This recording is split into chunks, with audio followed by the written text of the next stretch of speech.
My Father Goes to Court, a story written by Carlos Bulosan.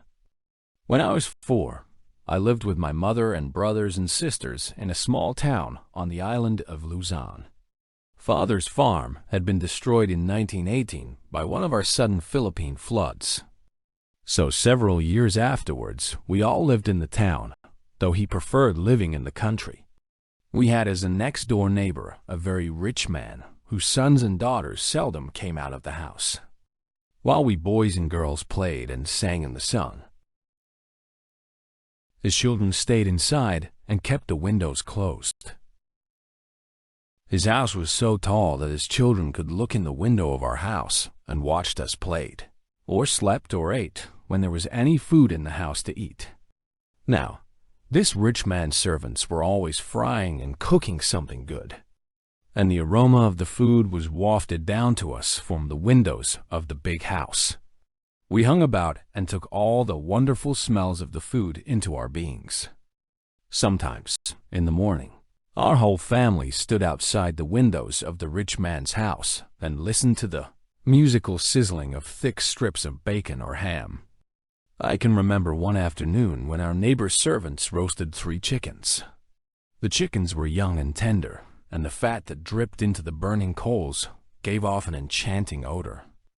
We watched the servants turn the beautiful birds and inhaled the heavenly spirit that drifted out to us.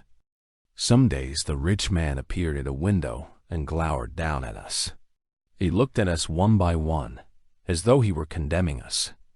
We were all healthy because we went out in the sun and bathed in the cool water of the river that flowed from the mountains into the sea. Sometimes we wrestled with one another in the house before we went to play. We were always in the best of spirits, and our laughter was contagious. Other neighbors who passed by our house often stopped in our yard and joined us in laughter.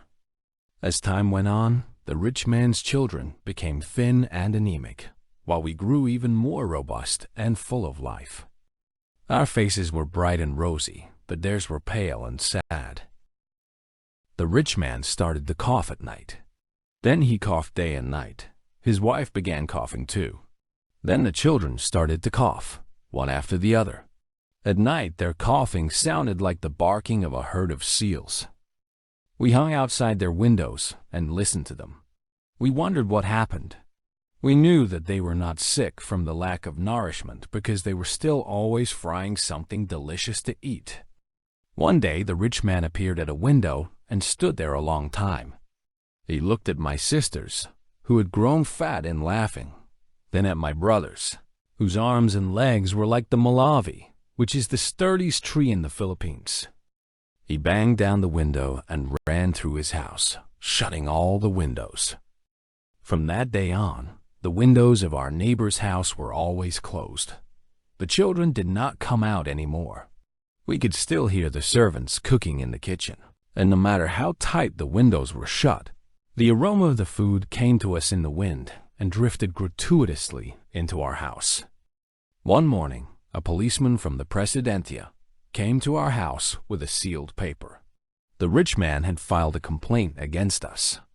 Father took me with him when he went to the town clerk and asked him what it was about. He told Father the man claimed that for years we had been stealing the spirit of his wealth and food. When the day came for us to appear in court, Father brushed his old army uniform and borrowed a pair of shoes from one of my brothers. We were the first to arrive. Father sat on a chair in the center of the courtroom. Mother occupied a chair by the door. We children sat on a long bench by the wall. Father kept jumping up from his chair and stabbing the air with his arms, as though we were defending himself before an imaginary jury.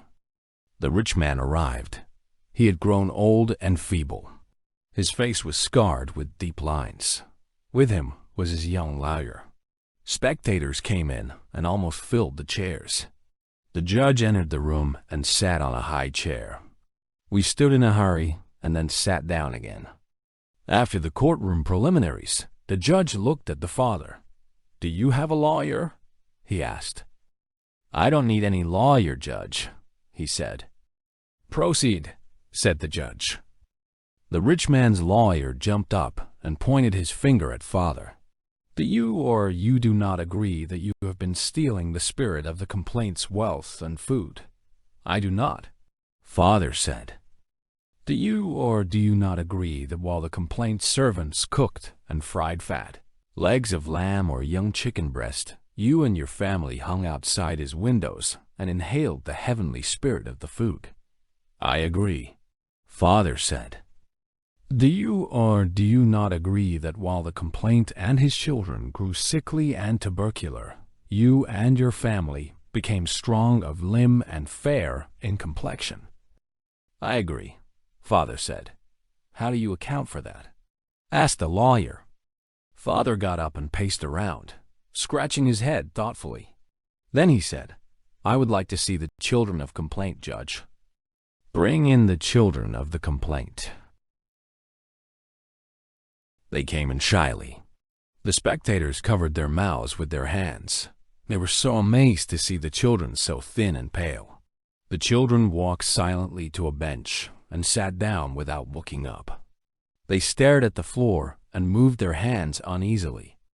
Father could not say anything at first. He just stood by his chair and looked at them. Finally, he said, I should like to cross-examine the complaint. Proceed, said dead judge. Father asked, do you claim that we stole the spirit of your wealth and became a laughing family while yours became morose and sad? Yes, answered the old rich man. Father asked, do you claim that we stole the spirit of your food by hanging outside your windows when your servants cooked it? Yes, answered the old rich man. Then we are going to pay you right now, Father said. He walked over to where we children were sitting on the bench and took my straw hat off my lap and began filling it up with centervo pieces that he took out of his pockets. He went to Mother, who added a fistful of silver coins. My brothers threw in their small change. Father said, May I walk to the room across the hall and stay there for a few minutes, Judge? As you wish. Thank you, Father said. He strode into the other room with the hat in his hands. It was almost full of coins. The doors of both rooms were wide open. Are you ready? Father called. Proceed. The judge said. The sweet tinkle of the coins carried beautifully in the courtroom. The spectators turned their faces toward the sound with wonder. Father came back and stood before the complaint. Did you hear it? He asked. Hear what? The man asked. The spirit of the money when I shook this hat, he asked. Yes. Then you are paid, Father said. The rich man opened his mouth to speak and fell to the floor without a sound. The lawyer rushed to his aid. The judge pounded his gavel. Case dismissed, he said. Father strutted around the courtroom. The judge even came down from his high chair to shake hands with him. By the way, he whispered, I had an uncle who died laughing. Father asked, You like to hear my family laugh, Judge? Why not? Said the judge. Did you hear that, children? Father said. My sisters started it. The rest of us followed them. Soon the spectators were laughing with us, holding their bellies and bending over the chairs. And the laughter of the judge was the loudest of all.